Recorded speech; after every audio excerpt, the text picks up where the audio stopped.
nggak dihitung. Sing 11 jam ini nggak dihitung. Karena Rasulullah SAW begitu pulang dari Haji Wada, masuk ke kota Madinah, itu beliau hanya ada bulan Muharram, separuh Safar. Akhir Safar itu beliau sudah sakit. Beliau meninggal dunia di awal Rabi al-Awwal. Jadi yang tahun 11 itu nggak dihitung. 4 tahun. 4 tahun loh, kok ngalahno Abu Bakar, ngalahno Umar, ngalahno Utsman. Si Abu Bakar itu masuk Islam dari Mekah. Ngalahno ini ngalahno bener blas Abu Hurairah itu. Ternyata gaya berpikir semacam itu sudah ada sejak zaman dahulu, sejak zaman Abu Hurairah masih hidup. Abu Hurairah tuh tahu rasanya kalau konco-konco nih. Sampai kurang bener mas, kakek ngomong, kakek riwayat. Jadi maka beliau mengatakan, konco-koncoku itu loh mengatakan Abu Hurairah terlalu banyak. Maka beliau membela diri mengatakan, lah bagaimana aku nggak banyak riwayat? Wong tatkala semua teman-teman muhajirin itu sibuk di pasar, semua teman-teman ansor itu sibuk di sawah. Orang-orang muhajirin kan rata-rata pedagang, orang teman-teman ansor rata-rata petani. Tatkala teman-teman muhajirin itu yashtahiyuna bisafqatihim, mereka itu sibuk karo pasare. Teman-teman ansor sibuk sama sawahnya. Aku itu ora duwe apa-apa. Yo pagi, siang, sore, malam itu hidupnya selalu bersama Rasulullah Shallallahu Alaihi Wasallam. Saiki ono basa sekarang tuh ya ikhwan. 4 tahun yuk potong tahun, tapi mondok. Ini beda karo 10 tahun, tapi taklim kok jenengan seminggu pisan. Yo menang sing ndi? 4 sama 10 tahun, tapi yo seminggu pisan atau seminggu pindu. Yo menang sing mondok lah. Wong mondok itu batas subuh itu lo ngaji, jam 7 sampai zuhur ngaji, berasar ngaji, bermaghrib ngaji, berisya ngaji, dan itu tiap hari kecuali Jumat. Yo tetap kalah. Yo tetap kalah. Bahasanya Bukhari itu semacam itu. Kemudian Allah Subhanahu wa taala memang memberikan anugerah kepada beliau dengan anugerah yang sangat besar, Nama beliau Abdurrahman Sakhr Ad-Dawsi, dari suku itu, nama hijrah ya. Nama aslinya Abdus Syams. Nama asli beliau itu Abdus Syams, hambane matahari. Tapi karena masuk Islam, nama yang kafir, nama yang syirik diganti. Itu harus diganti, maka beliau dikasih nama Abdus Syams. Adapun beliau bapak kucing, ya karena beliau itu seneng karo kucing. Beliau itu seneng karo kucing, kucing jadi seneng gitu karo kucing, akhirnya sama teman-temannya dikasih nama Abu Hurairah. Nah, Rasulullah SAW mengatakan, idza staiqadha, kalau ada di antara kalian itu yang bangun min naumihi, dari tidur, yani dari tidurnya. Dan tidur itu ada dalam syariat Islam, tidur itu ada 2. Satu namanya qailulah, yang kedua namanya baitutah. Qailulah itu tidur siang. Sebenarnya bukan tidur sih, istirahat. Tapi roto-roto dipakai tidur. Itu qailulah. Yang kedua baitutah. Baitutah itu tidur malam, jadi tidur malam. Bedanya antara qailulah sama baitutah, qailulah itu sebentar,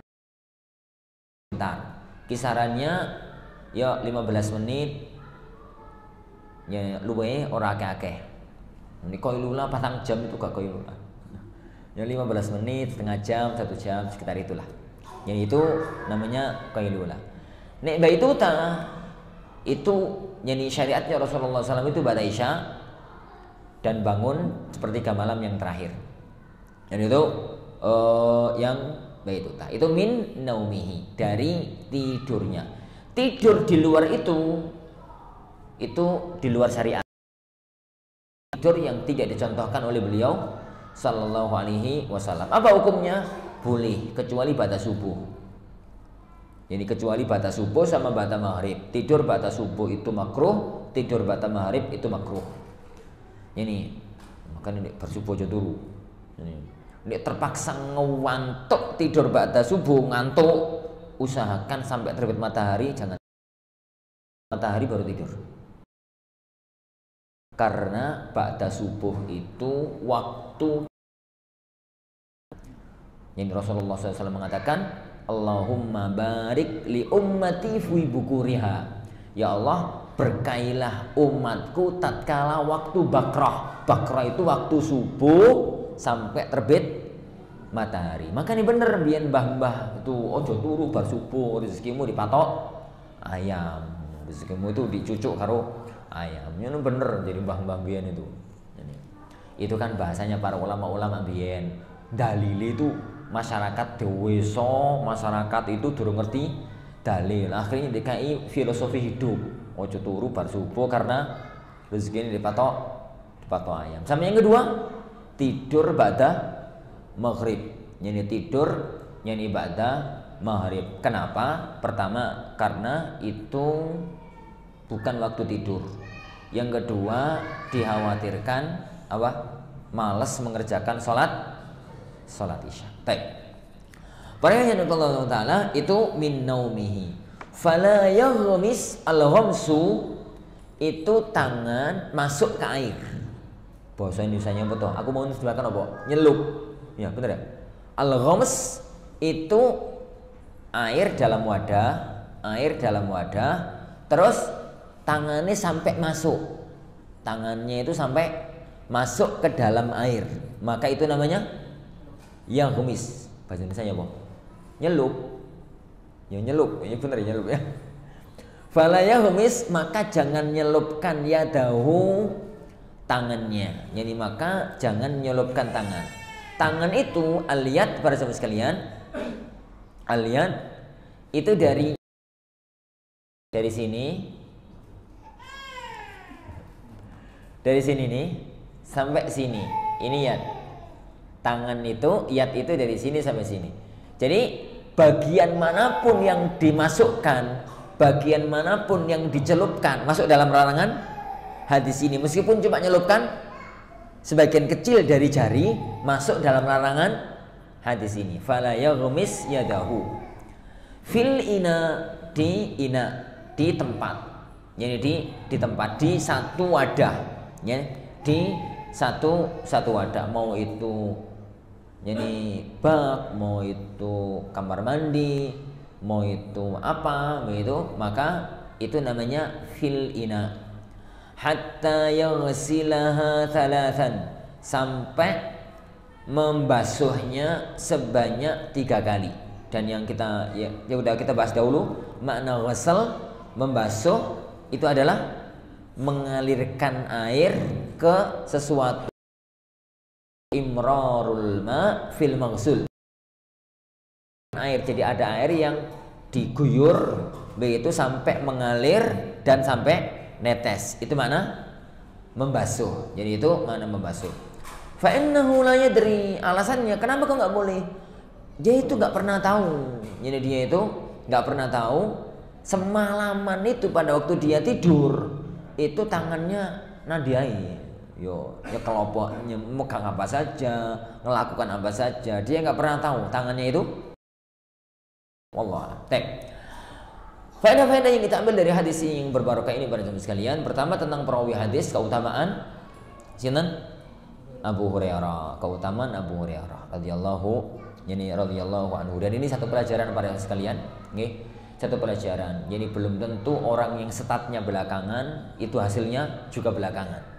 Tergantung kepada kemampuan untuk melejitkan diri. Ini tidak semua ulama itu mereka itu belajar dari kecil. Roto-roto sih memang belajar dari kecil. Tapi ada sebagian para ulama itu ngerti ngaji, bahasa saiki ngono hijrah, ngono ya. Iku wis gede.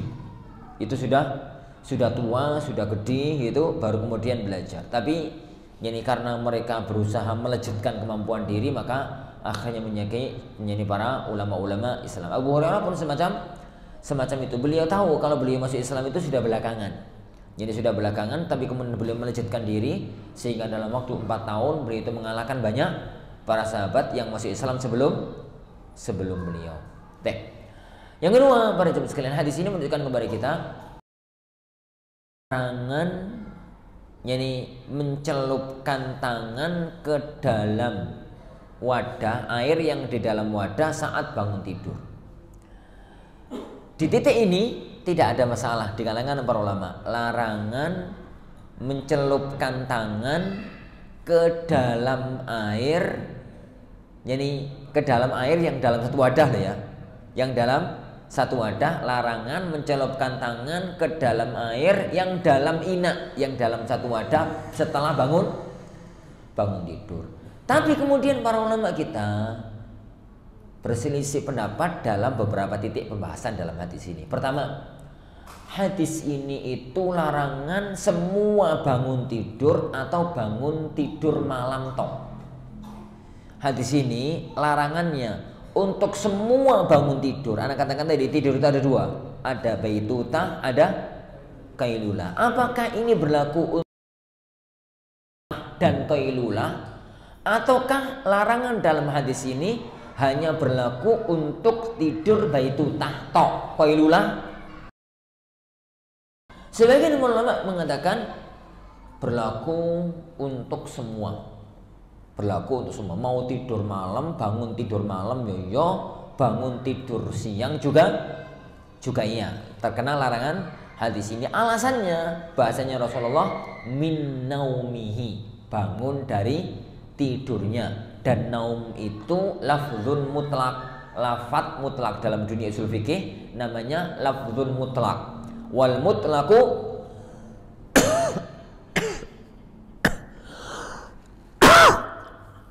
dan lafaz mutlak itu yuhmal ala itlaqihi, dibawa kepada kemutlakannya sampai ada yang mengkhususkan. Karena tidur itu mencakup tidur malam, mencakup tidur siang, maka berarti larangan untuk keduanya. Itu pendapat yang pertama. Sebagian sampeyan ku salah. Tidur malam toh hadis ini tuh. Dia tidur siang nggak apa-apa. Apa alasannya? Alasannya Rasulullah mengatakan fa innahu la yadri aina batat yaduh. Rasulullah mengatakan aina batat. Batat itu menunjukkan isyarah bahwasanya tidur yang dimasukkan di lafaz naum, tapi tidur baituta. Jadi tapi tidur baituta. Tidur itu alasan yang pertama. Lafaz hadis ini aina batat. Yang kedua, tidur sing suwi, sing malam. Tidurnya Rasulullah SAW kalau siang hari itu 10-15 menit. Jadi Rasulullah itu qailulahnya setelah waktul hajirah, sebelum waktu zawal. Jadi waktu hajirah itu waktu matahari pas di tengah-tengah sebelum duhur. Duhur bangun sholat. Jadi kan rongono nasi, rongono kipas, rongono apa ngono ya. Jadi ke sawah yo jam-jamnya ngono ku panase ra kuat.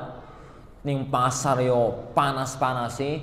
Jadi jelang-jelang matahari di pertengahan itu wong wis lemes, capek, ngantuk bawaane. Akhirnya mereka istirahat.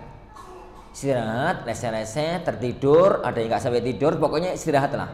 Bangun-bangun, adzan, zuhur terus sholat, berduhur, sholat, kalau ada makanan, makan, terus aktivitas lagi.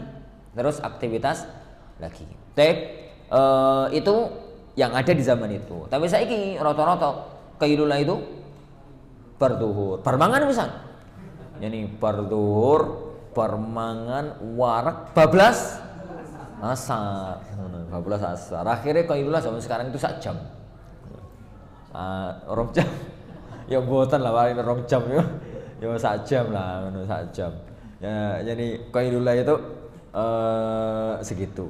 Dan qailulah itu nggak harus tidur. Qailulah itu bisa tidur, bisa, yang penting ada waktu rehat, istirahat, jangan langsungan untuk aktivitas. Jadi untuk itu qailulah, dan qailulah itu sunnah. Ini sunnahnya Rasulullah SAW karena itu membantu bangun tidur. Kok bangun tidur malam? Membantu bangun malam. Jadi bangun malam itu terbantu dengan sudah istirahat di di siang hari. Intinya para ikhwah yang dimuliakan Allah Subhanahu wa taala, jadi ada khilaf di kalangan para ulama tentang masalah semacam ini. Dan ini memang uniknya fikih. Memang Allah Subhanahu wa taala itu membuat jadi apa itu? Hukum itu ada yang paten, ada yang nggak paten semacam ini. Jadi pendapat yang pertama ya benar, mau memang naum itu mutlak. Pendapat yang kedua, jadi artian lafadz batat itu memang tidur malam. Lah, apapun pendapat yang kita pilih, yang kita kuatkan, yang kita rojihkan, maka itulah yang kita pilih, itulah yang kita yakini, itulah yang kita amalkan. Tapi jangan paksakan saudara kita untuk meyakini yang kita yakini dalam masalah-masalah yang semacam ini, sehingga nggak terlalu ngotot-ngototan. Kalau dalam dunia fikih itu nyandai aja. Lawang para ulama aja berselisih kok kita ngeyel-ngeyelan kulapo.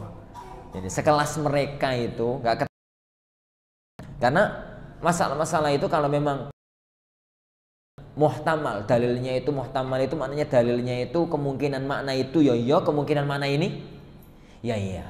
Dan itu dibenarkan. Dapat semacam itu, perbedaan memahami dalil itu diaminkan oleh Rasulullah SAW, dibiarkan wasallam. Ingat peristiwa tatkala selesai perang Khandaq, kayaknya Anda sudah pernah cerita, boleh gini, boleh tempat yang lain. Jadi selesai perang Khandaq itu kan perang heroik, perang yang sangat mencekam. Singkat cerita, malam hari itu Rasulullah SAW pasukannya itu dalam kondisi mencekam. Allah ngirim pasukan angin. Kekuatan orang-orang kafir porak-poran angin, lisus puting beliung. Angin yang dikirim oleh masalah. Jadi perang selesai karena sudah beberapa hari nggak tidur, beberapa hari capek, beberapa hari begadang gitu ya. Terus istirahat. Begitu Rasulullah sampai rumah, kemudian sarungnya digantungkan, Jibril datang. Dia mengatakan, "Wahai Muhammad, sampeyan itu loh napo ngelepas baju perang itu loh napo. Terus nyarungkan pedang itu loh napo. Para malaikat belum nyarungkan pedangnya. Pergilah kalian ke Bani Quraidah karena mereka telah mengkhianati perjanjian." Akhirnya gak istirahat, Rasulullah mengumpulkan pasukan perang kembali, kumpul di alun-alun, halaman masjid, kumpul di halaman masjid. Kemudian Rasulullah SAW memerintahkan para sahabat untuk berangkat ke Bani Quraidah. Anggap sini Masjid Nabawi, di sini Bani Quraidah. Sanggap lengun lah, gampang-gampangan, kayak cerita kok. Ini Masjid Nabawi. Rasulullah SAW memerintahkan itu kisaran waktu duha agak siang. Berarti kisarannya jam 10-an. Kisaran jam 10-an lah kira-kira. Zaman itu orang jam. Bahasa hadis itu cuma waktu duha agak siang. Ya berarti jam 10-an lah kira-kira. Rasulullah SAW kemudian pesan kepada semua para sahabat. Rasulullah ngomong di hadapan semua pasukan perangnya, la yusalliyanna ahadukumul asra illa fi Bani Quraidah. Jangan sampai ada yang sholat asar la yusalliyanna ojo sholat. Ini salah satu teko siro asra ing sholat asar illa fi Bani Quraidah, kejaba di Bani Quraidah, di perkampungan Bani Quraidah. Jangan ada satupun yang sholat asar kecuali mereka dengar langsung tanpa perantara. Mereka ngerti dengan jelas bagaimana intonasi bahasanya beliau sallallahu alaihi wasallam, bagaimana gaya bicaranya beliau sallallahu. Berangkatlah mereka bareng Rasulullah, tapi masih ada perlu. Beliau akan berangkat keesokan harinya karena harus menyelesaikan sesuatu di Madinah. Rasulullah masih tinggal, berangkat keesokan harinya. Para sahabat berangkat. Sebentar kemudian datang waktu duhur, di tengah jalan sholat zuhur. Terus jalan, setelah sholat duhur jalan dari sini toh sampai di sini. Di sini duhur Mas ya. Sudah sholat duhur di sini. Sampai di sini sebagian sahabat piye iki? Ini kalau nggak sholat sekarang sampai di Bani Quraidah ba'da isya. Akhirnya mereka sebagian antara mereka mengatakan, berhenti, sholat dulu yuk. Ya sholat dulu. Sebagian teman-teman yang diajak sholat ngomong, loh piye to mas sampeyan ku? Rasulullah mau pesan apa? Ojo sholat kecuali sampai di Bani Qurayza. Ojo sholat asar kecuali di Bani Qurayza. Ngejak sholat di sini pripun to sampeyan ku?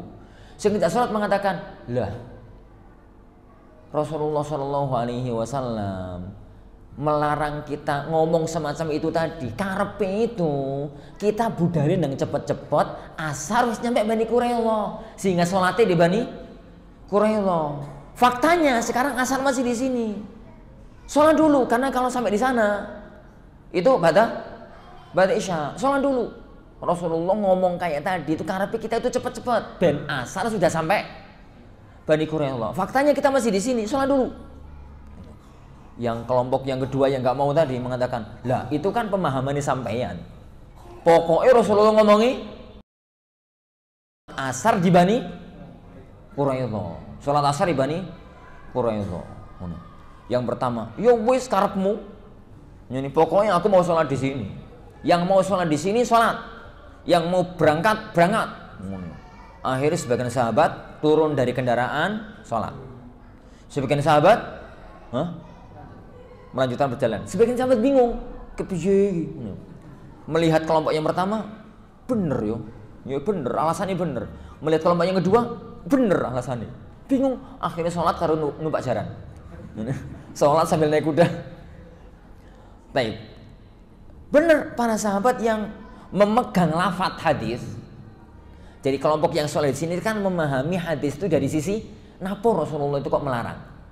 Oh Rasulullah itu ngomong itu ben kita itu cepet-cepet ben asar sudah sampai Bani Qurayza. Berat. Tetap sholat. Wong Rasulullah itu bukan menginginkan sholat asar di Bani Qurayza, menginginkan kita asar sudah nyampe Qurayza. Jadi kelompok yang kedua mengatakan pokoknya jangan sholat asar hari itu kecuali di Bani Qurayza. Jadi ini di Bani Qurayza. Baik, jadi begitu. Keesokan harinya Rasulullah SAW, jadi benar yang nggak sholat tadi, mereka sholat asarnya ba'da isya. Ya, karena nyampe Bani Qurayza itu ba'da isya. Keesokan harinya Rasulullah SAW itu datang, mereka wadul. Ya Rasulullah kayak wingi geger ya Rasulullah. Nah, kenapa kok geger? Nah, pripun? Jenengan kemarin kan ngomong la yusalliyanna ahadu Qurayza. Di tengah jalan kita itu ribut membahas masalah itu. Kita ada yang sholat, gitu. Terus sholat asarnya ba'da isya. Dan ada yang sholat tengah jalan sambil melaku. Rasulullah SAW itu hanya senyum, tak mengeluarkan komentar sepatah kata pun. Beliau itu hanya tersenyum dan nggak komentar sepatah kata pun, menunjukkan yang sholat di sini bener dan sah, yang sholat di sini bener dan sah, yang sholat naik jaran bener dan sah. Yang jadi masalah cuma yang paling bener sing ngendi, nah itu yang masalah. Tapi pokoknya kan yang di sini sah, yang di sana sah, yang di juga sah. Lah gaya berpikir semacam ini para ikhwas sekalian dalam dunia fikih itu lumrah banget. Lah wong itu lo bukan muridnya Al-Furqan. Yang gegeran itu lo bukan ustadz-ustadznya Al-Furqan, murid-muridnya Rasulullah SAW. Yang gegeran itu lo di dalamnya ada Abu Bakar, ada Umar, ada Utsman, ada Ali, ada mereka. Tapi dibiarkan oleh beliau SAW. Kenapa? Pendapat yang pertama ada kemungkinan benar, pendapat yang kedua ada kemungkinan benar. Lah, sekarang kalau kita telaah dari kajian fikih, dari keduanya semuanya benar. Yang paling benar yang mana? Yang paling benar kok dua-duanya benar gitu. Aku sudah ngomong dari awal, dua-duanya benar. Yang paling benar itu tergantung siapa yang menganalisis. Tergantung siapa yang menganalisis. Al-Imam Ibnu Taimiyah rahimahullah taala misalkan, Al-Imam Ibnu Taimiyah rahimahullah taala, jadi misalkan beliau mengatakan dari keduanya yang benar itu yang paling benar yang sholat di lapangan, yang sholat di tengah jalan. Kenapa? Karena kata beliau hadis itu jadi mu'allal itu dalam dunia fikih itu jelas kelihatan kenapa kok beliau ngomong semacam itu. Lepas dari masalah itulah, kita nggak bahas itu karena itu panjang. Tapi jadi gaya semacam itu terjadi sejak zaman sahabat. Di zaman Rasulullah SAW masih, di zaman beliau SAW jadi masih ada. Makanya aneh tuh heran dengan sebagian orang yang menuntut fikih itu satu jalur. Ini enak di satu jalur sama banyak jalur. Enak banyak jalur, ono jalur alternatif kok sini macet, ono walimahan lewat kono. Ini kono macet, ono jegolongan lewat kini, itu nyantai. Tapi kalau harus begitu paten, kalau nggak begini nggak boleh, itu ruwet nah dunia itu. Ini itu jadi ruwet selagi masih ada kemungkinan syar'inya. Ingat ya, ucapan saya. Selagi dalam dunia fikih namanya selagi muhtamal, selagi masih ada kemungkinan. Kayak semacam ini.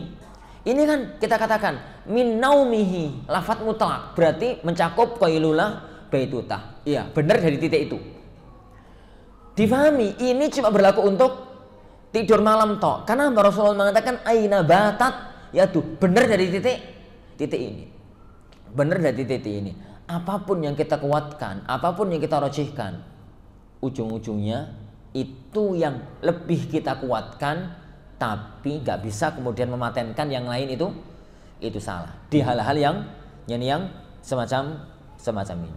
Tapi ini nggak berlaku semua ya. Ini bagi sesuatu yang muhtamal. Muhtamal itu yang dalilnya sama-sama kuat, yang dalilnya sama-sama kuat. Adapun jadi yang satu jelas-jelas ono dalile, yang satu nggak punya dalil, jangan katakan ini khilafiyah, ijtihadiyah.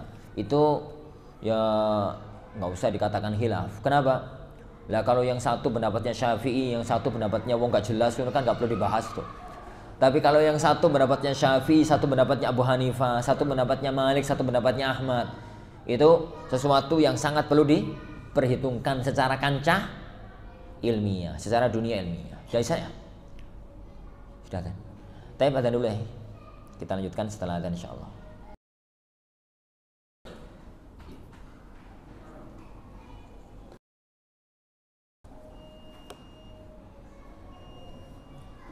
Allahu Akbar, Allahu Akbar,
حي على الصلاة.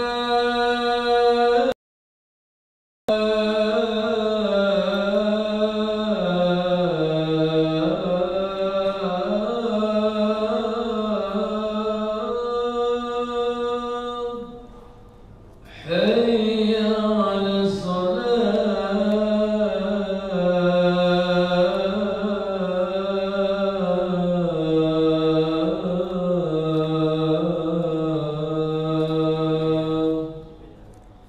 حي على الفلاح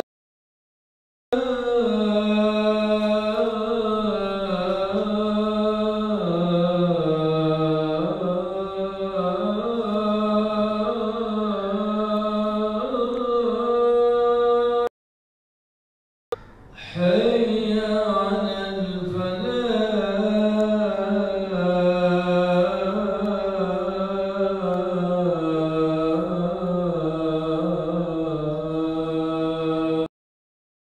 الله أكبر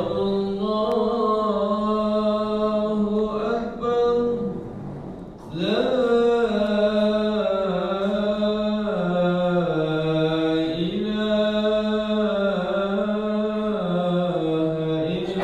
إلا الله.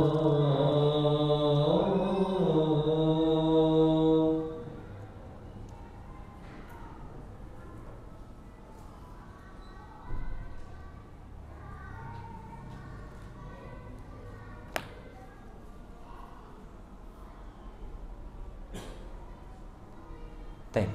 Ya, alhamdulillah, kita lanjutkan. Itu masalah yang pertama para sekalian. Masalah yang berikutnya, lafat fil ina. Lafat fil ina, di ina. Ina itu ya wadai banyu, ya. Tempatnya air. Lafat ini menunjukkan bahwasanya larangan ini berlaku kalau air itu di dalam satu tempat yang terbatas. Berarti masukkan tangan bangun tidur di air yang tidak dibatasi oleh tempat, maka itu nggak mengapa. Dan itu dua hal. Satu, al-ma'ul jari, air yang ngalir. Jadi turu pinggir kali, ini tunggu pinggir kali, bangun-bangun tangannya masukkan ke kali, boleh apa tidak? Boleh. Kenapa? Jangan katakan fil ina. Kali bukan ina, Mas. Kali itu kali. Kali itu bukan ina. Yang kedua, fil ma'il mustabhar, di air yang sangat luas. Meskipun nggak ngalir, tapi airnya sangat luas. Tambak, danau, telaga, laut.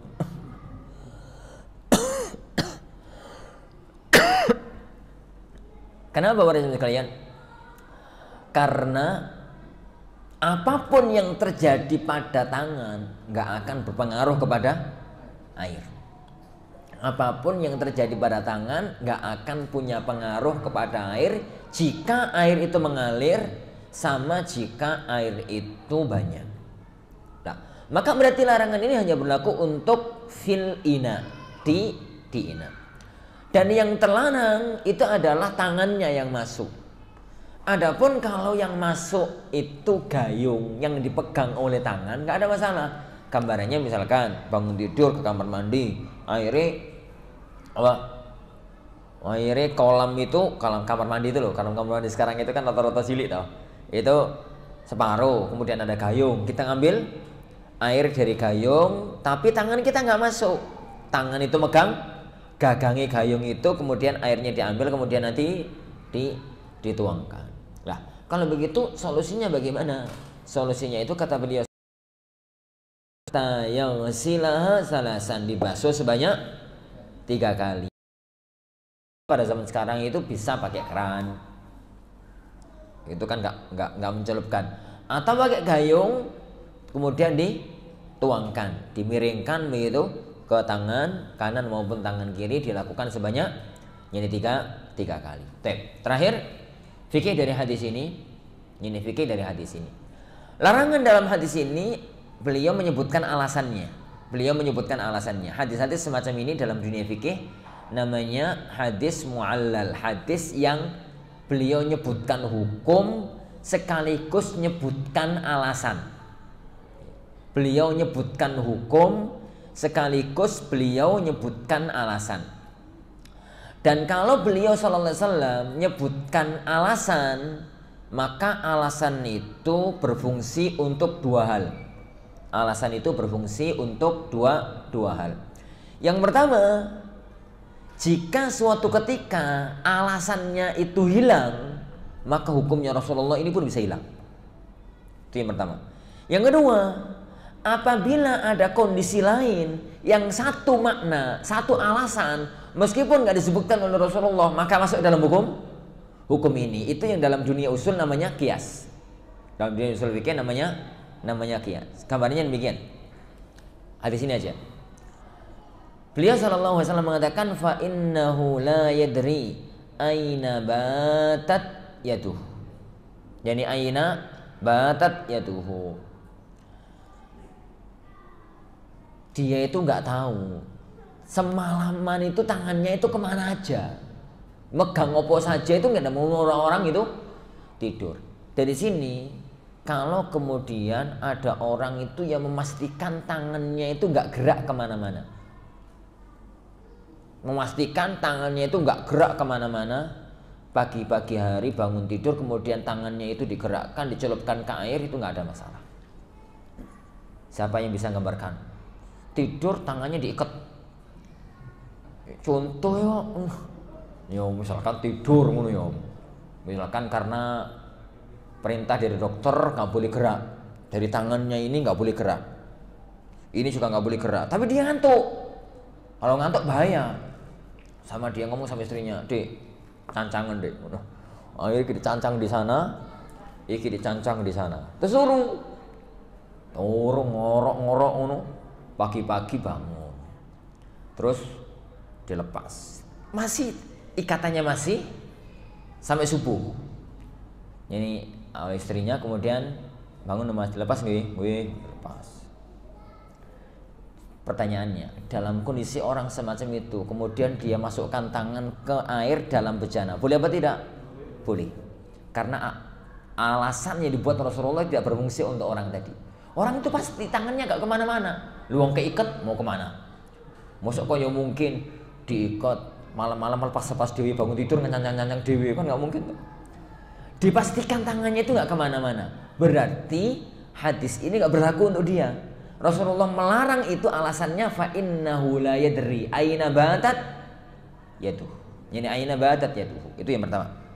Yang kedua, jika ada orang yang juga bisa disebut sebagai fa innahu la yadri aina batat yaduh, dia nggak tahu tangannya kemana saja, meskipun nggak tidur, hadis ini juga berlaku untuk dia, meskipun bukan karena tidur. Apa contohnya? Apa contohnya? Wong mabuk. Oh no, wong mabuk haram maupun mabuk halal. Mabuk haram itu jelas. Apa contohnya mabuk halal? Khomer. Wong mabuk bener-bener mabuk tapi nggak dosa. Ya nggak halal sih bahasanya, nggak dosa gitu loh. Mentem.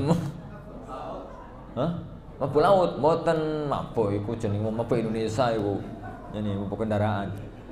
Orang nggak tahu kalau yang di depannya itu khomer, diminum, nggak tahu toh, terus mabuk. Yo contoh yo, tak akeh. Jadi mulai itu malam-malam itu mulai ngawelak, ya pokoknya pulang-pulang mau itu ngawelak. Di rumahnya itu ada khomer, nggak tahu untuk apa, pokoknya ada khomer di atas meja. Karena ono minuman diminum. Wong itu nggak pernah minum khomer, minum seteguk dua teguk fly, langsung mabuk, ngeliyeng itu terus hilang ingatan. Orang mabuk itu kan nggak tidur toh, ya saya ngomong, ya saya gerak, tapi kan hilang ingatannya. 1-2 jam kemudian, 3 jam, 4 jam kemudian dia sadar. Maka hukum ini berlaku untuk dia. Kenapa? Selama dia mabuk tadi, lahnya dari aina batat ya tuh. Dia tuh nggak tahu kemana tangan selama mabuk itu, yani dia mengarah. Lah, itu yang dalam dunia fikih atau dalam ilmu fikih namanya al-hukmu yaduru ma'a illatihi wujudan wa adama. Hukum itu berputar bersama sebabnya. Nek sebabnya masih ada, ya hukum itu ada. Nek sebabnya sudah tidak ada, hukum itu Tidak ada. Kan Rasulullah SAW itu kan manusia biasa. Beliau itu bicara sesuai dengan kondisi yang ada di zamannya. Beliau SAW pernah bersabda, "Idza dakhala ahadukum al-ghaita, idza ataitumul ghaita,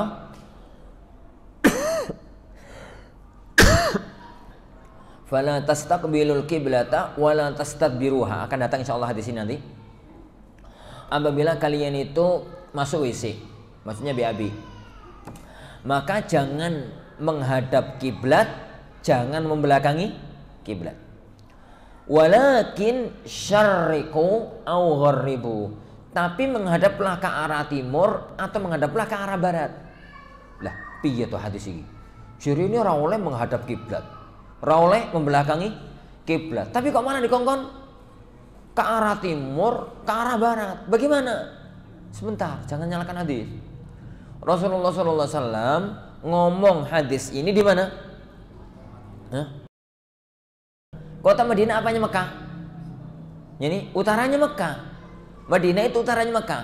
Maka orang kota Madinah kalau menghadap ke selatan menghadap kiblat, kalau menghadap ke utara membelakangi kiblat. Ben nggak menghadap, ben nggak membelakangi ke timur, ke barat. Ke timur, ke barat. Maka jangan kemudian orang di Indonesia memegang, pokoknya kalau BAB nggak boleh, perintahnya Rasulullah ke timur atau ke barat. Loh, piye toh? Kenapa Rasulullah ngomong itu jelas? Sebabnya itu jelas. Sebabnya karena beliau ngomong itu di kota Madinah. Maka hukum ini berlaku dengan hukumnya, berlaku dengan sebabnya. Al hukmu yaduru ma'illatihi wujudan wa adama. Begitu juga dengan hadis tadi. Hadis tadi ini kaitannya dengan larangan itu berlaku karena fa innahu la yadri aina batat yadu. Dia nggak tahu kemana saja tangannya itu semalam berada. Lah kalau kemudian dipastikan tangannya itu nggak akan nyentuh apa-apa, ya nggak masalah. Contoh, ya diikat tadi. Contoh lain. Apa contoh lain? Pakai sarung tangan, pinter. Pakai sarung tangan dan bangun-bangun sarung tangannya nggak lepas.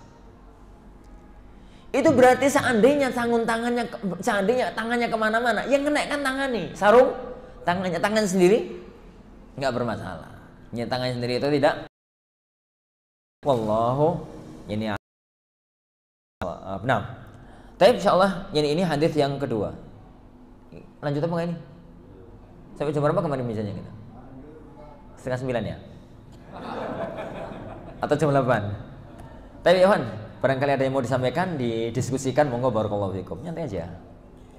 Ini kata para ulama itu, al-yawma ilmun wa ghadan mithluhu min nukhabil ilmi allati tultaqat. Ini belajar itu hari ini satu ilmu, besok dari lautan ilmiah para ulama.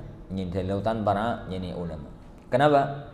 Ya fa innamas sailu ijtima'un nuqat. Ya karena banjir bandang pun awali tetesan-tetesan air hujan. Nek kakean ku lali. Nah. Ora. Nah ya, Han. Ada masalah? Nggih, monggo.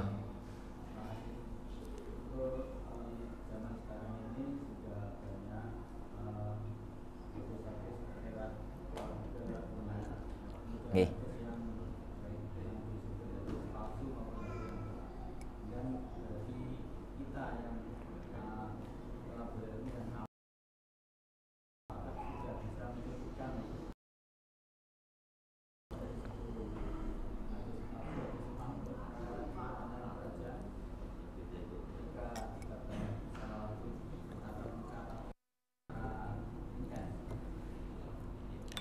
Baik, para jemaah sekalian,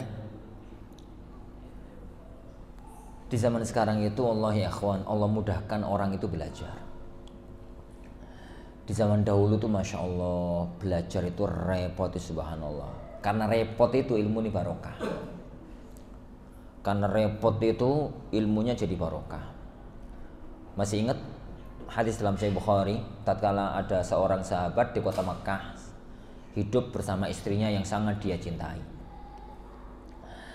Hadis ini dari Sahih Bukhari. Pada waktu sahabat itu hidup di kota Mekah sama istrinya yang sangat dia cintai, tiba-tiba datanglah ke rumahnya tamu tak diundang, ibu-ibu sepuh. Imra'atun sauda dalam bahasa hadis itu, ibu-ibu sepuh. Tuan Sowan itu ngomong sama Mas tadi itu, siapa tuh namanya sahabat itu? Beliau mengatakan laqad ardha'tukuma. Sampeyan iku piye to, Nak? Kok kawin karo nduk iki piye? Sampeyan sama istrimu ini dulu sama-sama aku susui. Saudara kandung sepersusuan. Yos galau minta ampun lah. Jadi karena istri yang sangat dia cintai itu diklaim sama ibu itu sebagai saudara kandungnya. Orang ono telepon, orang ono WA, orang ono website, orang ono searching, orang ono Google. Beliau itu langsung ngambil kuda berangkat ke Mekah. Hanya untuk satu kasus. Berangkat ke Mekah. Sampai di kota, berangkat ke Mekah, berangkat ke Madinah. Sampai di kota Madinah, ketemu dengan Rasulullah SAW. Perjalanan dari Mekah ke Madinah itu paling cepat perjalanan kuda 7 hari. Paling cepat perjalanan kuda, itu perjalanan kuda loh. Kisaran 10 sampai 14 hari. Perjalanan unta, ini melaku ya Bu. Itu perjalanan kuda 7 hari. 7 hari, malam-malam sampai istirahat, lanjut terus begitu. Itu perjalanan. Lah, saat sampai kota Rasulullah Shallallahu Alaihi Wasallam, Rasulullah ada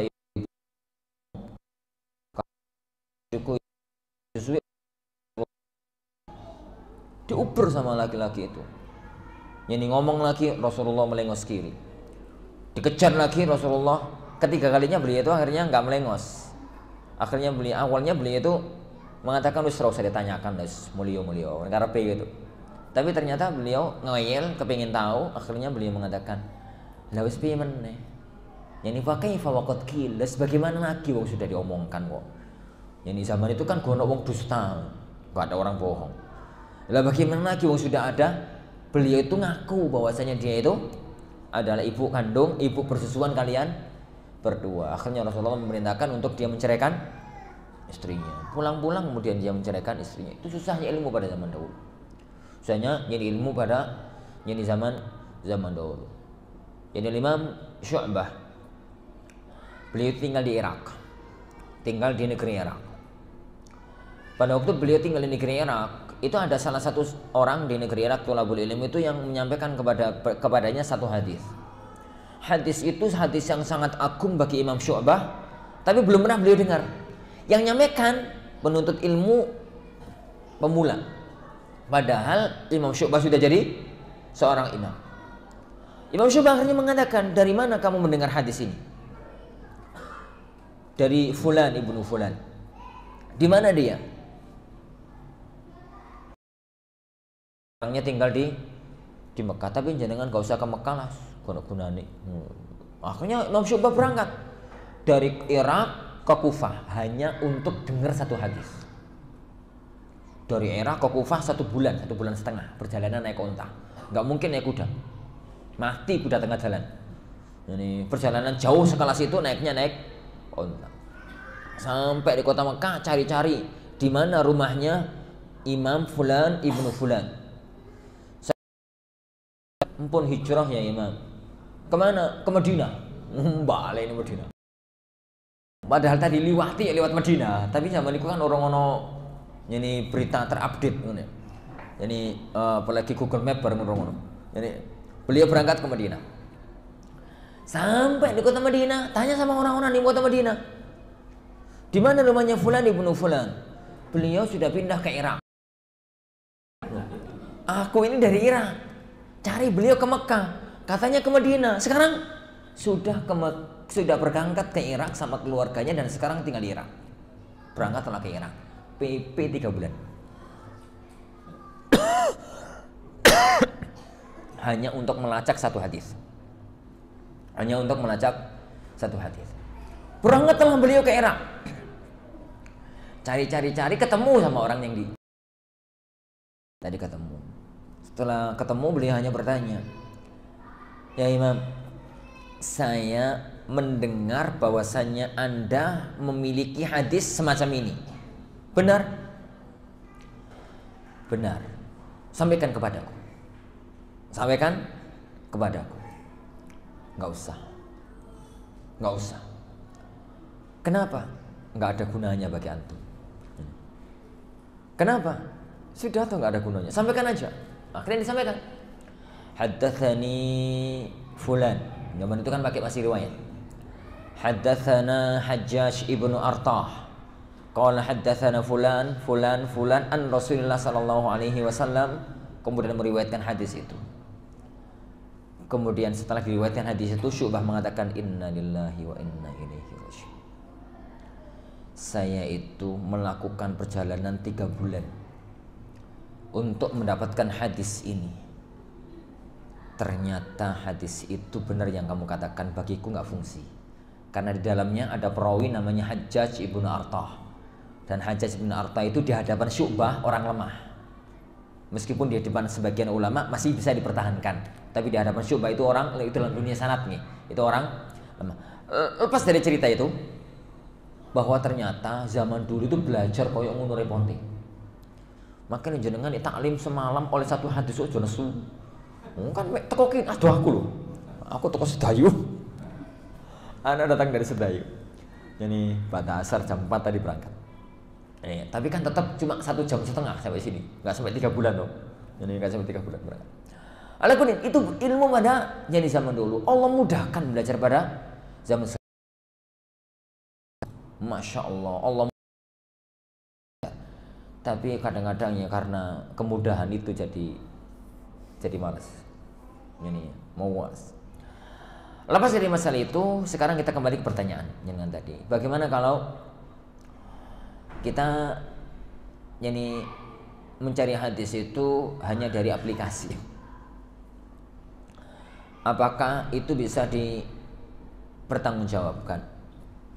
Pertama ya akhwan, ana sama jenengan itu dalam dunia hadis itu sama-sama ahli taklid. Ana sama jenengan semua dalam dunia hadis itu selevel, sama-sama level TK. Maksudnya sama-sama taklid. Wes pokoknya ngertiku nih hadis itu rawahul Bukhari berarti sahih menurut. Sahih, pokoknya Bukhari menyatakannya. Tatkala kita mengatakan hadis ini diriwayatkan Bukhari, berarti sahih. Sebenarnya sejatinya ya kawan, kita itu sedang taklid sama Imam Bukhari. Sing ngerti hadis ini sahih dan tidaknya kan beliau. Wong sing ngerti perawi ini beliau. Kecuali kalau jenengan telaah riwayat.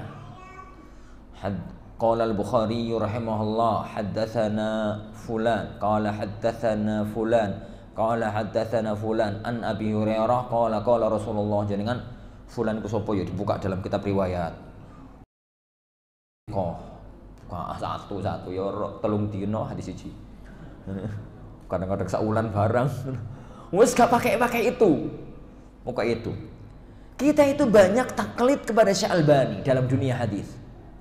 Sampai pun ustaz besar padha wae. Pokoke ini maca hadis ngono ku Syekh Albani mengatakan dalam sahih. Wes sahih, wes tutup. Padahal Syekh Albani tatkala menetapkan hadis itu sahih atau dhaif butuh 10 halaman, butuh 20 halaman untuk menjabarkan. Aku ora kok bermocoi. Pokoke kawitane ngomong sahih, sahih, ngono tutup nek wis nitape. Wis gayaku yo ngono ku padha karo sampean. Sama dengan jenengan. Lah, maka apakah yang semacam itu sah untuk level kita? Sah untuk level kita. Bagaimana kita membedakan antara riwayat ini sahih dan tidak? Dari standar. Pertama, jika hadis itu diriwayatkan di kitab-kitab yang diakui oleh para ulama kitab sahih, semacam Bukhari, semacam Muslim, kayak Umdatul Ahkam, kayak Arbaun, semacam Riyadhus Shalihin, semacam Arba'in Nawawi, Semacam kitab-kitab yang penulisnya ahli hadis ya, syaratnya penulisnya ahli hadis. Saya riwayatkan dalam kitab ini mesti sahih. Itu yang pertama. Yang kedua, kalau yang menyatakan sahih itu ulama-ulama hadis terpercaya. Semacam Ibnu Hajar, kalau dalam Bulughul Maram beliau mengatakan al haditsu hasan, misalkan begitu ya. Atau hadis ini sahih. Ini atau yani orang-orang sekelas Nawawi rahimahullahu taala, di zaman sekarang sekelas Syekhul Albani rahimahullahu taala, maka mereka bisa semacam itu. Lah kalau di Google Ustaz, di Google kalau antum ambilnya dari website yang terpercaya. Dari website yang terpercaya. Jadi untuk menetapkan hadis ini sahih atau tidak, maka bisa untuk kita mengatakan hadis ini sahih menurut apa? Menurut apalah gitu ya. Channel-channel atau terpercaya itu bisa untuk dipelajari karena level-level kita, level-level taklid dalam masalah semacam itu. Makanya ana itu paling bingung kalau bahas fikih, kalau sudah ulama berbeda pendapat tentang hadis, pening aku. Mereka gak level untuk bahas hadis. Masalah ini sebagian ulama mengatakan bid'ah, sebagian ulama mengatakan sunnah. Sebab yang mengatakan sunnah hadis ini dianggap sahih, yang mengatakan bid'ah hadis ini dianggap dhaif. Terus sing roji di bawah kurang ngerti. Adzan di telinga bayi tatkala lahir, mengadzani bayi tatkala lahir. Kata Imam Nawawi hadisnya sahih. Kata Ibnu Qayyim hadisnya sahih. Kata Suyuti hadisnya sahih. Akhirnya yang mengatakan hadis sahih, jadilah mengadzani bayi itu sunnah. Kata sebagian para ulama, di antara mereka Syekh Albani rahimahullah mengatakan hadisnya dhaif. Akhirnya mengadzani bayi itu ibadah, tapi kono dalile karena hadisnya dhaif, jadilah bid'ah. Terus sing endi sing bener iki? Mbah kurang ngerti. Mbah kurang ngerti. Aku di anak 10 orang enggak ada yang tak adzani. Tapi ana tidak pernah melarang satupun ngadzani. Jadi ada kebetulan suatu ketika di tempat yang sama itu lahiran bareng. Ana sama siapa lupa ana dulu itu. Ustaz, diadzani mboten Ustaz? Anakku enggak ada adzani. Lah anakku lah Ustaz, terserah sampeyan. Kula adzani Ustaz nggih, monggo. Kula adzani Ustaz, monggo. Diadzani di hadapan anak. Dan enggak ada permasalahan. Kenapa? Anak enggak pernah tahu hadis itu sahih apa enggak. Jika sahih, berarti sunnah, aku sing salah. Jika dhaif, aku sing bener, dia yang salah. Di hadapan Allah, kita enggak pernah tahu, enggak bisa takut sama Allah Subhanahu wa taala kok. Takut sama Rasulullah ya iso. Ini bagaimana caranya? Tanya sama Rasulullah sallallahu alaihi wasallam. Tapi selagi kajian kasus, analisis dalil, analisis kata, analisis penjabaran dalil itu masih bisa karena dunia usul fikih dan dunia fikih. Tapi kalau sudah masuk hadis ini sahih dan tidak, dan orang-orang sekaliber mereka berselisih, aku paling pening bos karepmu terserah wis bah. Ini kenapa? Ya, mau dikatakan apa coba? Coba teman-teman Syekh Albani Ustaz yang lebih kuat. Siapa bilang? Syekh Albani sama Ibnu Qayyim itu pinteran di. Ibnu Qayyim yang mengatakan hadis mengadzani bayi itu dalam kitabnya Tuhfatul Maudud itu sahih. Maka beliau kan termasuk ulama yang mensunahkan ngadani bayi. Sama Syekhul Albani itu aliman mana dalam dunia hadis? Mbah aku ora ngerti. Ya enggak jelas. Aliman mana antar keduanya. Dan dalam dunia ilmiah yang begitu itu banyak sekali. Termasuk kunut subuh.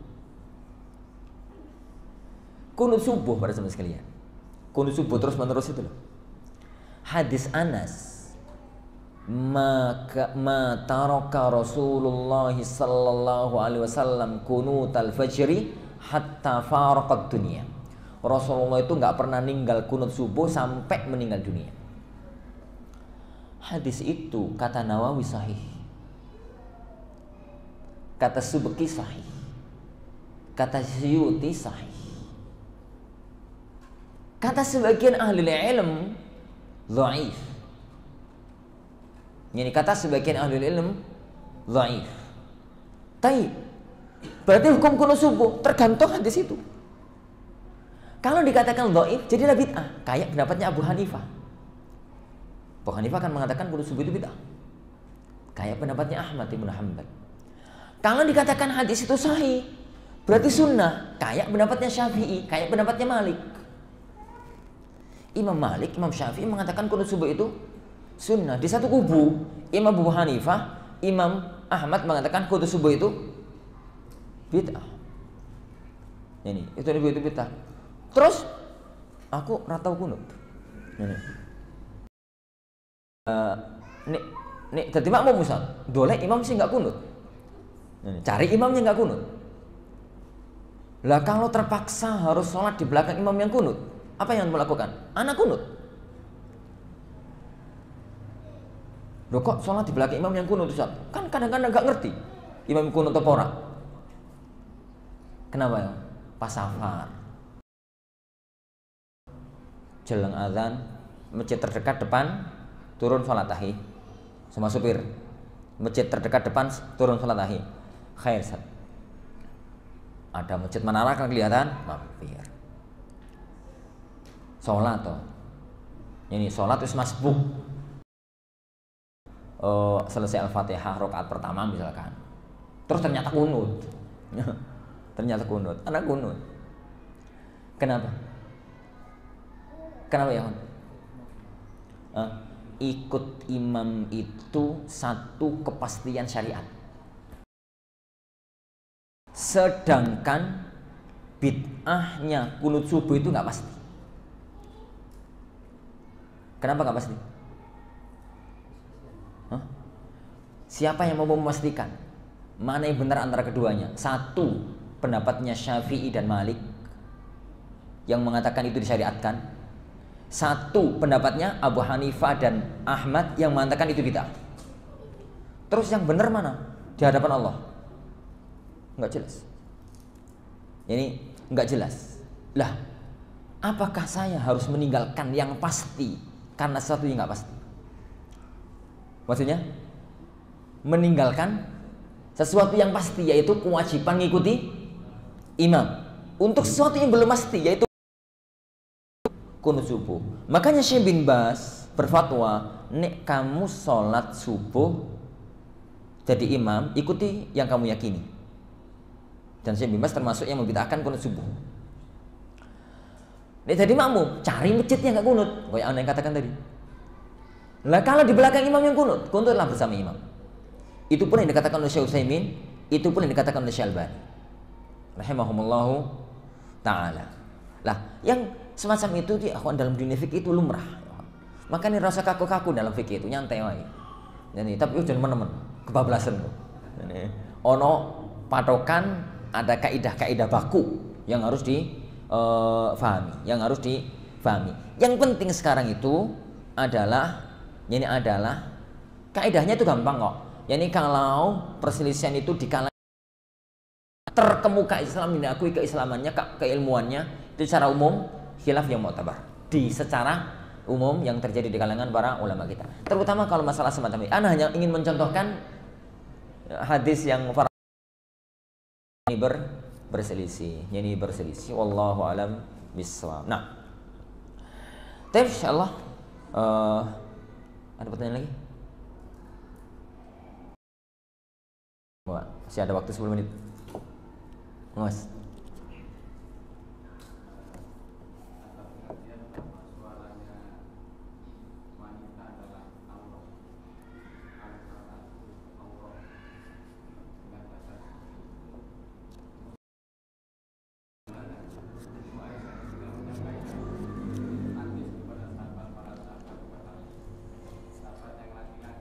Nggih. Baik. Qala sallallahu alaihi wasallam al-mar'atu aurah. Wanita itu aurat. Sehingga difahami sampai pun suaranya. Bagaimana dulu Aisyah? Para jamaah sekalian, memahami satu hukum itu nggak bisa diambil dari satu hadis. Jadi kaidah Ahlussunnah dalam memahami satu hukum, menyimpulkan hukum itu, kumpulkan semua dalil yang berkaitan. Kalau semua dalil itu mengarahnya ke satu titik, selesai masalah. Kalau ternyata semua dalil itu kok terjadi benturan, maka lakukan kaidah bagaimana mengatasi kalau hadis itu terjadi benturan, menimbulkan hukum. Contoh dalam masalah jenengan, al-mar'atu aurah, fa idza kharajat istasrafaha syaitan, itu lengkapnya hadis. Wanita itu aurat. Wanita itu aurat. Kalau sampai keluar rumah, maka dibangga-banggakan sama setan. Jadi ini cewek metu itu setanku sampun pol. Istasrafaha syaitan. Tapi harus difahami juga, para sahabat wanita itu banyak yang keluar rumah. Para sahabat wanita itu juga banyak yang keluar rumah. Para sahabat wanita sering banyak dialog sama Rasulullah SAW, sering sekali. Jadi kan kalau belajar hadis itu Rasulullah ngobrol sama cewek itu sering, bukan istrinya loh ya. Jadi bahkan malam itu berhajati ngono, beliau sengaja ngejak ngobrol. Masih ingat hadis wanita yang datang dari jauh? Dia itu datang sa'alat andiniha, tanya tentang beberapa hukum agama. Lah, selesai tanya, Rasulullah malah ngejak ngobrol. Rasulullah kemudian tanya, "Mbak, udah nikah belum?" Gitu. Jadi, "Mbak, udah nikah belum?" Jadi bahasa hadisnya itu adzati zaujin ants. Apakah kamu sudah punya suami? Nah, kalau bahasa kita kan, "Mbak, udah nikah belum?" Kan gitu toh. "Mbak, udah nikah belum? Kamu udah punya suami belum?" Gitu. Wanita itu mengatakan, "Ampun ya Rasulullah."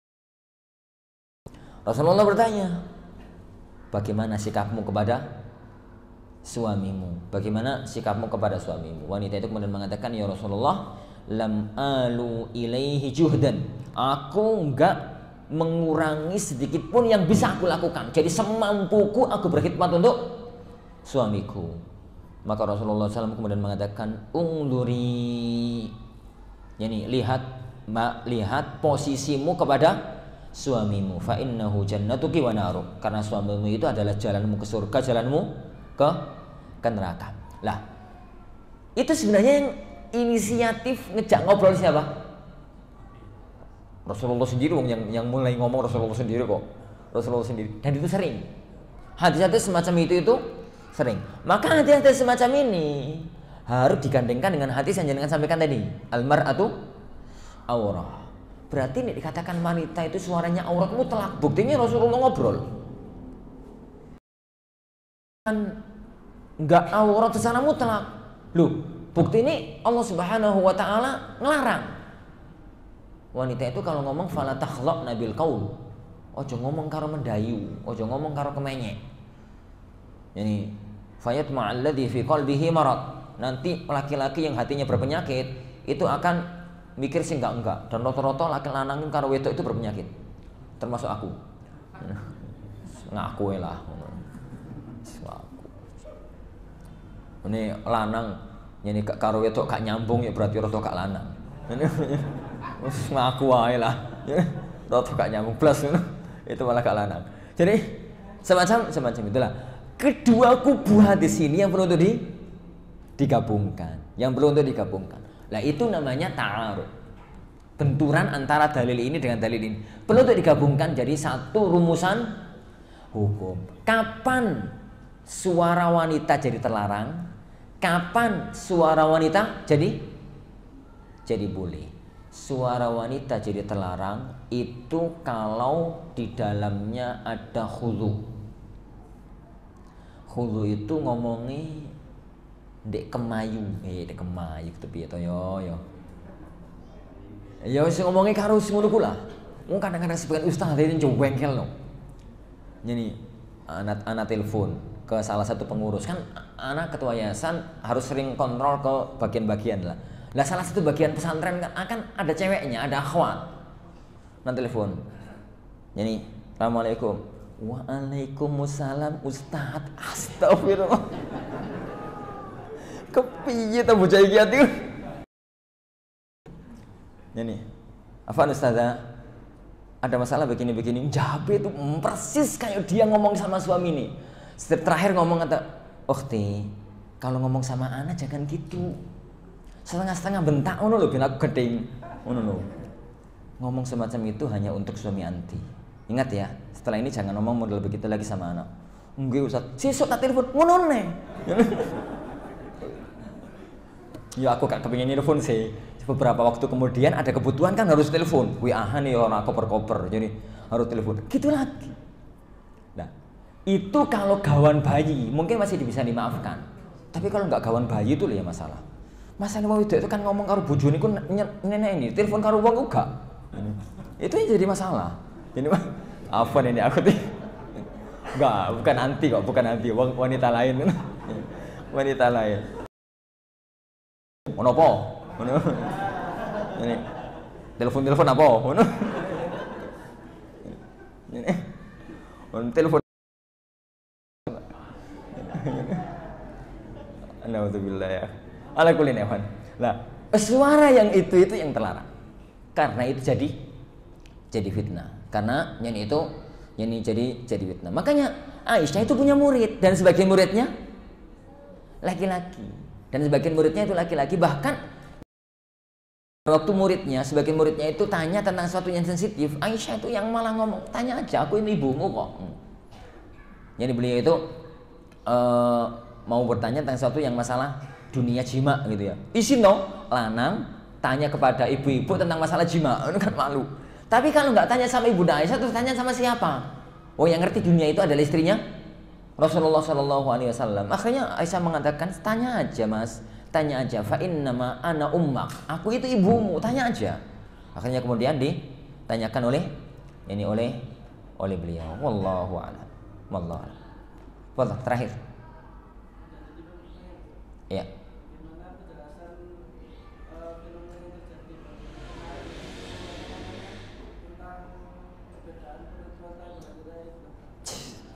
Wis ya titipan pertanyaan ya. Khair insyaallah. 5 menit Anda jawab karena sudah selesai ya. Akan geger lagi tahun depan, mudah-mudahan udah geger. Jadi masalah Dzulhijjah itu ringan ya. Tidak seberat masalah Ramadan. Masalah Dzulhijjah itu ringan, tidak seberat masalah Ramadan. Oke. Kalau awal Ramadan, mengawali Ramadan sama mengakhiri Ramadan, itu masalahnya hanya satu. Yaitu masalah matla. Jadi singkat ya. Jadi pertama yang jadikan menentukan bulan ibadah itu pakai apa? Jawabannya, menentukan bulan ibadah itu cuma pakai 2 cara. Ru'yah sama ikmal.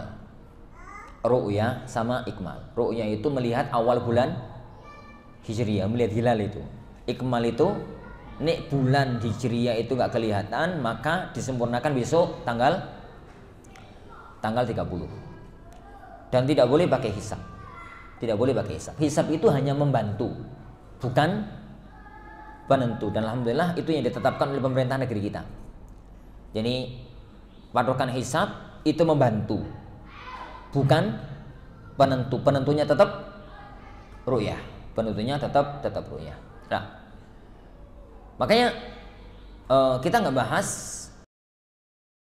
Kita bahas itu adalah penentu dari sisi kita bahas adalah sekarang dari sisi ru'yah sama sisi ikmal. Itu dari titik ini. Kalau mengenai masalah Ramadan, itu masalahnya hanya satu. Apakah satu dunia ini, satu ru'yah, itu yang kemudian dalam dunia astronomi disebut sebagai ru'yah global, atau dalam dunia fikih istilahnya itu wahdatul matali'. satu dunia ini satu matlak, ataukah per negara matlak masing-masing.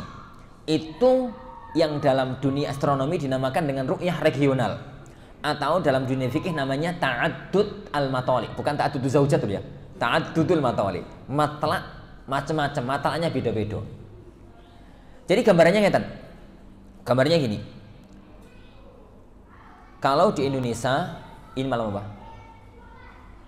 Anggaplah tadi itu tanggal 29, anggap tanggal 29 Syawal. Tanggal 29 Syawal, tanggal 29 Dzul Sya'ban. 29 Sya'ban. Maka besok kan ada kemungkinan tanggal 1, ada kemungkinan tanggal 30, ada kemungkinan tanggal 30 Sya'ban. Penentunya itu tadi maghrib pas matahari tenggelam, hilal Ramadan, bulan sabit Ramadan kelihatan apa tidak? Nek kelihatan besok tanggal 1. Nek enggak kelihatan besok tanggal 30 Sya'ban ya, tanggal 30 Sya'ban. Lah, masalahnya di Indonesia, Indonesia enggak kelihatan.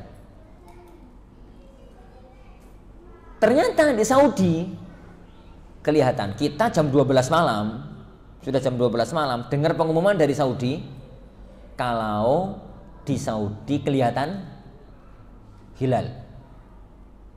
Akhirnya di Saudi tetapkan besok tanggal 1. Pertanyaan yang muncul, nggak harus Saudi loh ya, bisa Saudi, bisa Mesir, bisa Jazair gitu.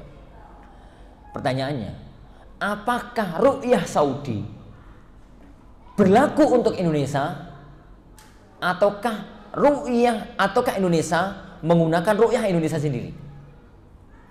Itu yang terjadi khilaf berkepanjangan di kalangan para ulama. Faham maksud saya? Jika ru'yah Indonesia yang menyatakan tidak kelihatan hilal berlaku untuk Indonesia, berarti besok tanggal 30. Jika ru'yah Saudi berlaku untuk Indonesia, berarti besok tanggal 1 di Indonesia. Ini ada khilaf di kalangan para ulama. Ada khilaf di kalangan para ulama kita. Meskipun pendapat yang dinasihatkan oleh seluruh para ulama, ikuti keputusan pemerintah negeri Anda masing-masing.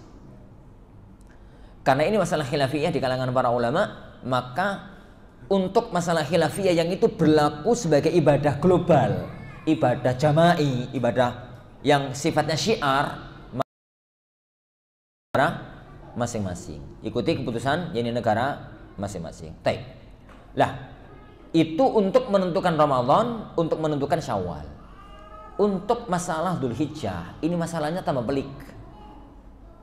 Peliknya adalah masalah status puasa Arafah.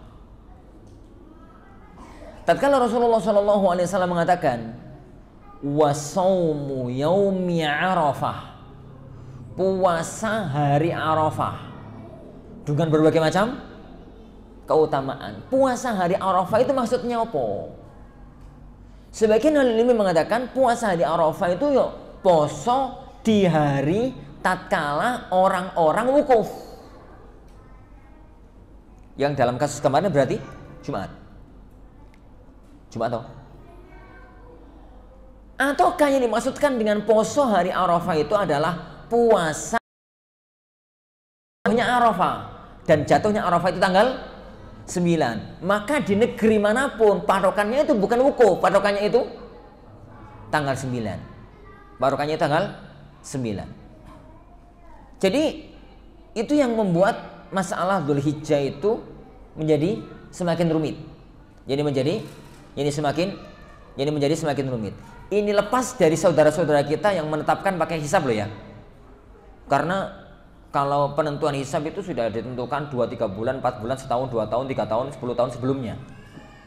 Sudah ada ketetapannya. Yang kita bahas itu adalah kalau ternyata di sini nggak kelihatan hilal, ternyata di Saudi kelihatan hilal, dan Arafah itu kan tempatnya ada di Saudi, tempatnya itu ada di sana. Maka dalam masalah itu ada 3 pendapat yang muncul di kalangan para ulama. Pendapat yang pertama,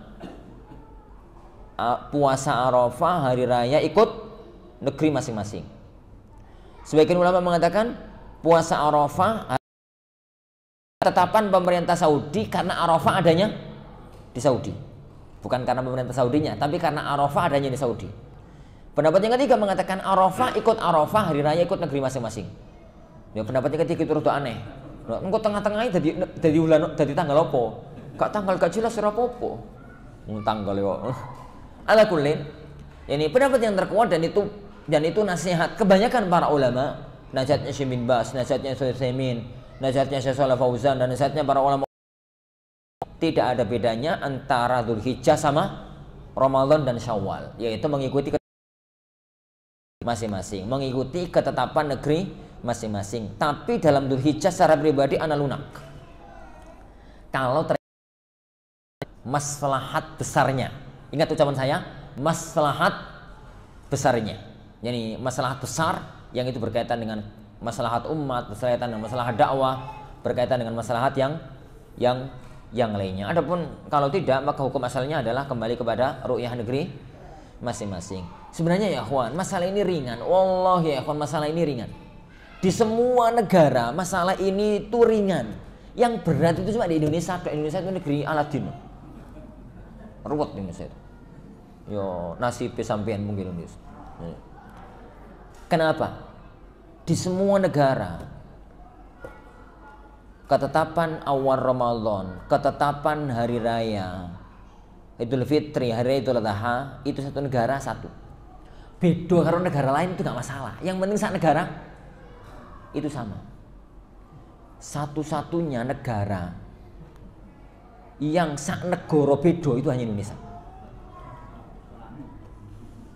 Ini demokrasinya kebablasan. Ini hanya negeri kita. Lebih parah lagi, sak omah iku lho beda. Bapake salate Sabtu, ibu itu ruwet lho. Bahkan fikih ku bingung. Sing ruwet lagi tukaran korbanan. Nek kalau ini ngono. Ini kalau fatwa anak kalau kepada teman-teman yang punya power, bilang aja Pak, dibeleh Ahad, monggo. Gak dibeleh tak jaluk. Gak dibeleh Ahad tak jaluk. Dia punya power. Tapi ini dia nggak punya power. Anak nasihat anak, sudahlah, niati sodakoh daging. Podo-podo ganjarane Ustaz, yo podo ganjarane, beda jenenge. Ngene, yo beda nilai ini ganjarane yo beda. Ngene. Nah, daripada tukaran, ada seorang anak itu Ustaz, sekarang tinggal di mertua. Ya terus anak itu maunya sholat hari Ahad. Terus orang tua anak ngajaknya hari Sabtu. Nah terus korban anak diminta hari Sabtu. Nah terus gimana Ustaz? Anak mau marah sama orang tua, kok nasihat antum nggak boleh marah sama orang tua? Mau gak marah kok? Gimana? Anak senyum aja. Nah, kayak anti dewi itu kan? Salahnya anti dewi yang tanya ibu. Ini tangannya anti sendiri. Kok salah tuh Ustaz? Lo tahu kalau orang tua anti itu dengan anti beda. Lah kok gitu, kok iso Dzulhijjah sing jelas-jelas beda, kok iso sowan ku napa? Ya sowannya setelah Dzulhijjah toh. Ya sudah kadung Ustaz. Sudah ikuti orang tua. Ini. Ikuti orang tua. Kenapa Ustaz? Birrul walidain dalam kasus ini lebih utama dibandingkan masalah ini. Masalah sholat hari Sabtu masih ada wajah, masih ada sisi benarnya. Ngikuti Saudi. Tapi gegeran sama orang tua jelas salah. Gegeran sama orang tua dalam masalah ini jelas-jelas salah. Terus korban anak Ustaz? Niatnya sedekah. Niatnya sedekah daging. Sedekah daging. Wallahu alam. Ya, Anda tuh sering nyanyi lelucon sama teman-teman kalau diskusi sama teman-teman di Muhammadiyah, diskusi sama teman di kalangan hati itu anak kadang-kadang ngomong ruwet Indonesia dia. Nah, ben garuwet Ustaz. Ben garuwet gini. Anak usul ya. Tapi hari raya itu organisasi besar itu Home Pimpa. Kok gitu Ustaz? Ya, yang besar itu kan cuma NU, Muhammadiyah, Persis, al-irsad, wasiliyah, apa lagi besar? Ini kada anggap aku. Kada anggap. Kada anggap. Kada anggap. Ya wes lah. Anak tadi kalian nyebut 5. Yang 5 ini Arabe Ramadan. Ngono ku hom pimpa lihim gambreng. Sing menang Muhammadiyah. Berarti yang menentukan Muhammadiyah. Semuanya ikut. Dan itu direncanakan oleh pemerintah. Itu mending. Pokoknya sepakat. Se-Indonesia satu kata. Wis kadung Muhammadiyah berarti sesuk NU. Ngono ya. Menyelisihi masuk penjara. Ngono. Itu jauh lebih mending. Pokoknya direstui oleh negara. Kan yang menentukan itu gak harus negara. Pokoknya direstui oleh negara, maksudnya diwakilkan oleh negara. Di Indonesia kebetulan yang menentukan kemana. Di Saudi kan gak orang kan negaraan yang menentukan. Yang menentukan di Saudi itu mahkamah syar'i, yakni Majelis Qadha al-A'la. Jadi Dewan Hakim Syar'i Agung di Saudi menentukan. Itu di Mekah. Itu markasnya di Mekah, padahal ibu kotanya di Riyadh. Itu rojoi yakni hakim. Ini keputusan hakim. Karena diserahkan kepada Al-Azhar, seingat saya, kepada Al-Azhar itu apa gitu, seingat anak. Di Malaysia diserahkan sama MUI kalau nggak salah, MUI-nya Malaysia. Jadi nggak harus orang negara, pokoknya disahkan oleh negara. Indonesia daripada gegeran, humpimpai, tatamin aneh, geger, beriwan geger. Pokoknya kan syiarnya itu muncul. Jadi sak negara hari raya satu. Lah yo mosok ono to satu negara hari raya ping 3 itu lho. Kok telu Ustaz? Lah itu yang di Sulawesi pakai hitam-hitam itu. Itu kan kadang-kadang beda. 2 hari sebelum 3 hari. Itu kalau gak di Indonesia ra ono itu. Ini. Wallah. Allah ya insyaallah subhanahu wa ta'ala ini kita pelajari. Kita lanjutkan pada waktu yang akan datang bi'idzni rabbina tabaraka wa ta'ala. Kita akhirnya cuma 1 hadis ya. Insyaallah kita lanjutkan pada waktu yang akan datang bi'idznillah. Kita akhiri subhanakallahumma wa bihamdika asyhadu an la ilaha illa anta astaghfiruka wa atubu ilaik. Assalamualaikum warahmatullahi wabarakatuh.